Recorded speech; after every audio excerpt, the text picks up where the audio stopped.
हम राज निवेश पोर्टल पे जितनी भी सरकार की ऐसी जमीनें हैं जहां पर इंडस्ट्रियल पार्क लग सकता है, कोई डेवलपर आ सकता है, वो राज निवेश पोर्टल पे सामने डाल देंगे ताकि सबको ज्ञात रहे कि कहां पर काम संभव है। मुख्यमंत्री भजन लाल जी के नेतृत्व में जो कैबिनेट की बैठक हुई, उसके अंदर कुछ निर्णय जो उद्योग से रिलेटेड है उनकी जानकारी मैं आपके माध्यम से जनता को देना चाहता हूँ। सबसे पहले तो उदयपुर के अंदर एक आयरन ओर की माइन है। वो आयरन ओर की माइन का जो ओर है, जो वहां से निकल रहा है माइनिंग से, उसको इस्तेमाल करने के लिए एक कंपनी आगे आई है जिसने कहा है कि हम आयरन ओर को स्टील में बदलेंगे, लोहे में बदलेंगे। तो वो 500 करोड़ का निवेश करना चाहती है। उसको हमने 53 हेक्टेयर भूमि वहां पर दी है। 1.5 मिलियन मीट्रिक टन इनका उत्पादन होगा और डायरेक्ट इस फैक्ट्री के अंदर तकरीबन 550 युवाओं को रोजगार मिलेगा। इनडायरेक्ट के अंदर तो आप समझ ही सकते हैं कि बहुत सारे ऐसे एंसिलरी यूनिट्स वहां पर आ जाएंगी जो इतनी बड़ी फैक्ट्री को मदद और सप्लाई चेन प्रोवाइड करेगी। ये जो प्लांट है, ये इसको कहते हैं बेनिफिकेशन और पैलेट प्लांट। तो जो आयरन ओर है उसको लेकर पहले तो साफ करेंगे, आयरन ओर को साफ करने के बाद उसको पैलेट्स में बदलेंगे, गोल बॉल पैलेट्स में बदलने के बाद उसका जो वैल्यू है वो वैल्यू बढ़ जाता है। अब ये समझने वाली बात है कि अगर ऐसी फैक्ट्री हम नहीं लगाते तो ये आयरन ओर अपने प्रदेश से बाहर चला जाता। आज हम वैल्यू डेवलपमेंट कर रहे हैं अपने ही क्षेत्र में। इससे जीएसटी रेवेन्यू बढ़ेगा, एक्सपोर्ट पोटेंशियल बढ़ेगा, स्टील वैल्यू चेन के अंदर मजबूती आएगी और आत्मनिर्भर भारत का ये सपना भी पूरा करता है। इसमें कैबिनेट ने तय करा है कि इसकी जो दर होगी जमीन की, वो डीएलसी की डबल रेट होगी।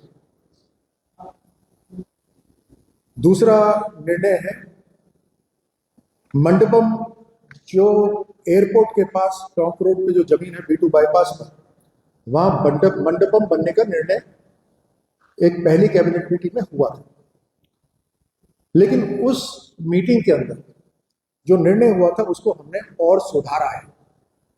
उस समय जो निर्णय हुआ था उसके अंदर टोटल प्रोजेक्ट कॉस्ट तकरीबन 3055 करोड़ आ रही थी और इस कीमत में और जो रेवेन्यू जनरेशन होता उसमें गैप आ रहा था, वो था 635 करोड़ का। तो ये जो गैप था इसका भार राज्य सरकार पर आ रहा था पहले मॉड्यूल में। हमने उसको बदल दिया अभी और अब हमने प्रोजेक्ट की जो कॉस्ट है उसको और बेहतर बनाकर उसी एरिया में हमने कर दिया 5815 करोड़ का मंडपम बनेगा। इससे रेवेन्यू जनरेशन जो होगा वो होगा 5825 करोड़ और जो 635 करोड़ का भार राज्य सरकार पे पहले आ रहा था उसको हमने जीरो कर दिया। राज्य सरकार को एक भी पैसे देने की जरूरत नहीं है, पूरा मंडपम बनके तैयार होगा जिसका इस्तेमाल हम सभी करेंगे और उसके ऊपर भी 10 करोड़ का फायदा होगा। सेल्फ सस्टेनिंग प्रोजेक्ट हमने इसको बना दिया। अब आप ये जानते हैं कि जिस तरह की इकोनॉमी पूरी देश में बढ़ रही है, जिस तरह के इवेंट्स आते हैं, उसमें कॉन्वोकेशंस होती हैं, कन्वेंशन सेंटर होते हैं, बड़ी बड़ी कंपनियां आती हैं और इन सब के आने से और भी जो फायदा प्रदेश को और शहर को होता है वो तो निश्चित तौर पे होगा ही। हमारे खुद के युवा, राजस्थान के युवा इंजीनियरिंग में पढ़ रहे हैं, डेटा एनालिटिक्स सीख रहे हैं, AI और IT में काम कर रहे हैं, उनको भी यहाँ पर जो GCCs आएंगे, ग्लोबल कैपेसिटी सेंटर जो आएंगे, उसमें काम करने का उन्हें अवसर मिलेगा। तीसरा जो बड़ा निर्णय हुआ है वो हुआ है कि उद्योग लगते ही थे लेकिन ज्यादातर उद्योग सरकार लगवाती थी। जो इंडस्ट्रियल एरिया होता था वो सरकार तय करती थी। अगर कोई प्राइवेट इंडस्ट्री लगाता भी था तो वो छोटी सी कोई प्राइवेट इंडस्ट्री लगा देता था। हमने तीसरा जो निर्णय कैबिनेट में करा है वो है Rajasthan industrial park promotion policy 2026।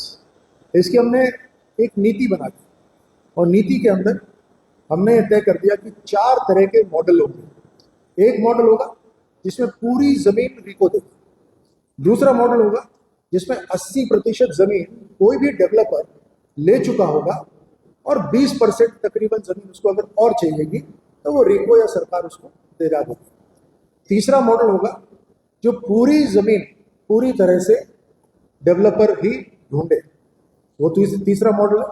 और चौथा मॉडल होगा जो पीपीपी मोड पर होगा, पब्लिक प्राइवेट पार्टनरशिप के मोड पर। इसमें हमने जो सबसे पहला मॉडल है जो जमीन पूरी रिको देगा, उसकी भी हमने प्राथमिकता तय कर दी कि कहां पर देगा। जहां उद्योग लगने की बहुत संभावना है और उद्योग बहुत लगते हैं वहां पर रिको जमीन नहीं देगा। ये हम ऐसे जिलों में देंगे जहां पर उद्योग बहुत कम पहुंच पाए, तो एक इंसेंटिव हो जाएगा कि अगर सरकार से जमीन चाहिए तो ऐसी जगह जाइए जहां पर उद्योग बिल्कुल नहीं लगते, ताकि वहां पर एक इकोनॉमी डेवलप।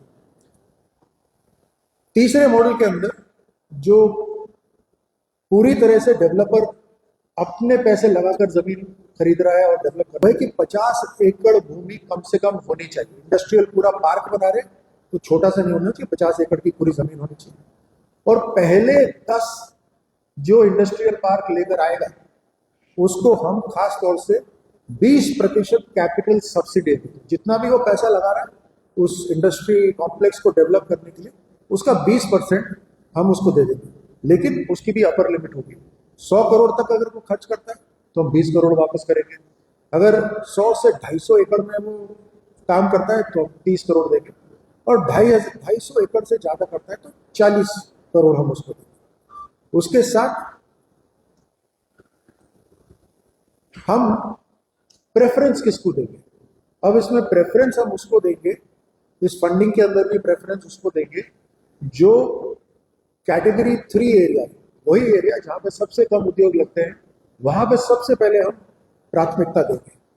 सीईटीपी पे भी खर्चा करेंगे, जो कॉमन एफ्लुएंट ट्रीटमेंट प्लांट होता है उसके ऊपर भी 50% उसको पैसा वापस करेंगे।